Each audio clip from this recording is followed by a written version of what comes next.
All right, welcome to Tribulation, day 99.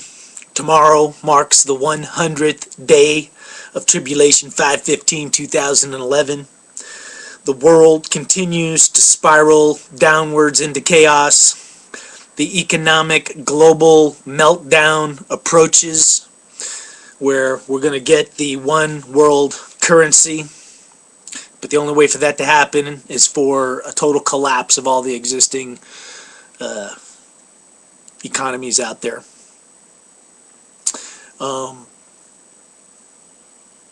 There's really no good news. I just posted an article to the blog that the violence and conflict in the Gaza Strip between Israel and Palestine is escalating, with just brazen attacks from both Israel and the Palestinians and, the Egyptians.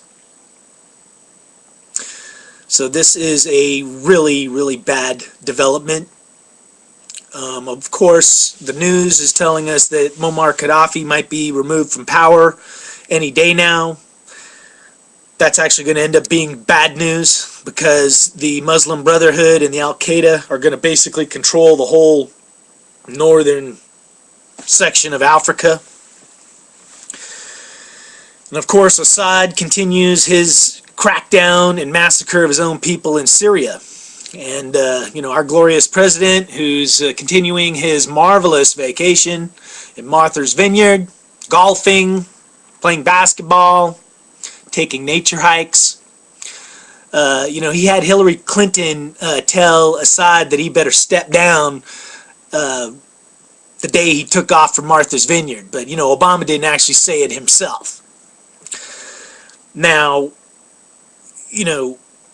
what's crazy here is Assad's got to go.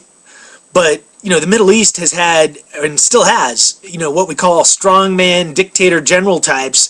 And they kind of hold back the masses, and in a lot of ways they cooperate. Like Syria supports Al-Qaeda, and Syria supports Iran.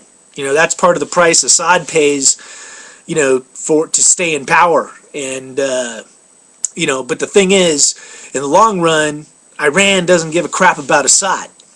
Like if he goes by the wayside, that's okay, because it actually furthers their position, which strengthens their influence and the Al-Qaeda, the long arm reach of the Al-Qaeda from Iran, across the Middle East and around Israel in a stranglehold.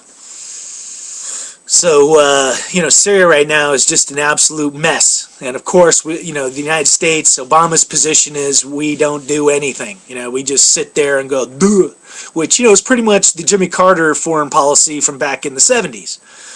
Now, the story in the paper today right here, Iran gives harsh sentence to detained hikers. There was 3 of these guys, a woman and 2 guys, and, unfortunately, I feel sorry for them. I feel sorry for their families. And on one hand, it's just like, what the hell were you doing hiking in Iran? That just doesn't seem like the smartest thing. And, they're kind of saying somehow it happened by mistake. I'm just going to get past the stupidity of that whole thing. But it's a really sad situation, and it's been going on for 2 years, and these guys are never getting out of prison, because now they just got sentenced to 8 more years. And you know what? Iran didn't do it because these guys are guilty of anything. Iran's doing it just to make a statement to Obama and to America of screw you. So, I really feel bad for those 2 guys, because, what? They better start planning their great escape, because as far as counting on America to get them out, ain't going to happen. We're marching towards World War III and getting our ass kicked by Iran. Especially if we do the Disarm America bill, the booby traps, I forget what the hell they called them, but our glorious government and president signed into law that the Defense Department will be slashed, $600 billion, as we, wave the white flag to the whole world, saying, the United States, we're not a superpower anymore. So, it's not good. The crazy weather continues here in San Jose. It was freaky cold all morning long. And, I mentioned the thing about the wind. you know, that all of a sudden stages are being blown down all around the world. Well, you know, on this morning on the news, surprise, surprise, it was the Pope Benedict giving a sermon or something over in Spain, and the stage he was on, you know, crazy ass winds were blowing it all over the place, and he had to hang on for dear life. You know, why him? Why that stage right there? You know, almost seems like it's a targeted event. So I'm going to keep my eye on that, you know. I don't know what to believe. And, you know, finally, you know, I had one of my viewers, the Reverend or the Pastor, Joseph Williams, sent me a video. And I think it was just kind of private to me, but it was your basic fire and brimstone. I'm a prophet of God. You know, the rapture's coming. I'm going. You're not. You know, you're dead. You're going to burn in hell type thing. And, you know, I appreciate you sending it to me because you probably just care about, you know, what's going on and you're looking at whatever it is I'm doing. But, you know, I'll just say right now, I'm not really on board the rapture. You know, and I'm not saying that it won't happen.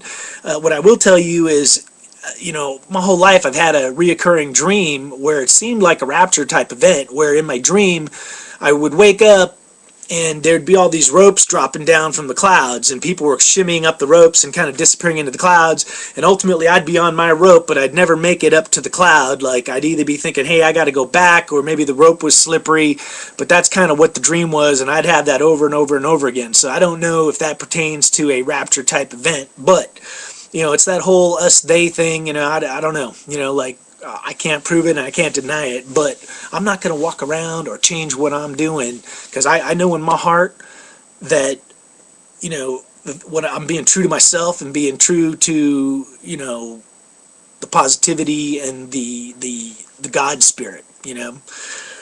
But, you know, Bible thumpers, they're going to quote their Bible verses, and that's just kind of like a common technique, is to really emphasize the you're going to burn in hell part, and you're doomed, and, you know, do what I say or else, you know, which, you know, to me is kind of like that radical, tyrannical religious theocracy that Jesus really, you know, had a problem with, you know. And the other thing is, if you're a prophet, you don't need to say I'm a prophet or God made me a prophet, because if you actually are a prophet of God, then the words that come out of your mouth would verify the authority by which the words are being given to you, if they are given to you by some higher power. You know, that's how it was with Jesus. Jesus didn't go around saying, hey, I'm the Son of God or I'm a prophet, you know, but by what he said, people knew there was something spiritually there. So, you know, that's all I'm going to say. I really appreciate you sending me the video. Keep them coming. I have a totally open mind to everybody's positions in life, and, you know, all viewpoints are welcome as long as we can be, you know, courteous to each other. So that's about the only time I'm going to really draw the line, because even in a tribulation, you know, we can still not sink to a level of just, you know, mindless name calling, you know, like, I'm not going to do that. But tomorrow begins the 100th day, a new week. The tribulation's kind of kicking into high gear. You know, so once again, I'm going to go ahead and sign off. I'm going to tell y'all to keep the faith, keep thinking positive. There's always a brighter future if that's what we want, you know. And that's what I'm here to try and, you know, understand and help make happen. So keep on rocking. Peace.